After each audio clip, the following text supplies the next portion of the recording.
గణపతికి సంబంధించిన పూజా సామాగ్రి ముందుగా గణపతి విగ్రహం, తర్వాత గణపతికి పీఠం, తర్వాత స్వామివారికి ప్రసాదం లడ్డు, తర్వాత పసుపు సరిపడ, కుంకుమ సరిపడ, గంధం ఒక చిన్న డబ్బా లేదా కావలసినంత, అగరబత్తులు కావలసినంత, గంగాజలం ఒక చిన్న డబ్బా, పన్నీరు ఒక చిన్న డబ్బా, గోమూత్రం ఒక చిన్న డబ్బా, కర్పూరం కావాల్సినంత, ఎరుపు వస్త్రం ఒక 2, దారపు బంతి 1, పసుపు కొమ్ములు సరిపడా, ఖర్జూరాలు కావాల్సినంత, వక్కలు కావాల్సినంత, బియ్యం ఒక 5 కేజీలు, అత్తరు 1, యజ్ఞోపవీతం ఒక 5, మట్టి ప్రమిదలు ఒక 2, నూనె 1 లీటరు, వస్త్రం ఒక 5,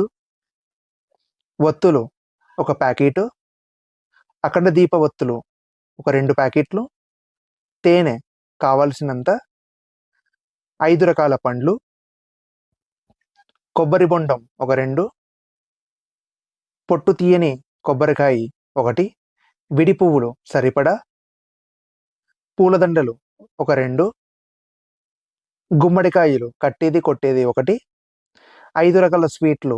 కావాల్సినంత, నవధాన్యాలు ఒక చిన్న ప్యాకెటు లేదా కావాల్సినంత, నిమ్మకాయలు ఒక 5, తమలపాకులు ఒక 10 రూపాయలవి, మొక్కజొన్నలు ఒక 20 రూపాయలవి, పాలు 1 లీటరు, పెరుగు 1 కిలో, చెరుకులు ఒక 5, కొబ్బరికాయలు ఒక 5, చక్కెర 1 కిలో, కొబ్బరి కుడుకలు కావలసినంత, శంఖం 1, కలశం ఒక 2, హారతి పళ్ళెం ప్రసాదం గిన్నె స్పూను పంచపాత్ర గంట 1, తర్వాత అరిటాకులు కావలసినంత, అగ్గిపెట్టి 1, మామిడి ఆకులు, బెల్లం కావలసినంత, నెయ్యి 1 కిలో, గరిక కట్టలు సరిపడా, ఇంకా కావలసినవి 21 రకాల పత్రాలు, 21 రకాల పుష్పాల గురించి మనం నెక్స్ట్ వీడియోలో తెలుసుకునే ప్రయత్నం చేద్దాం. మరికొన్ని ఆసక్తి వీడియోల గురించి మా ఛానల్ని సబ్స్క్రైబ్, లైక్, కామెంట్, షేర్ చేయండి.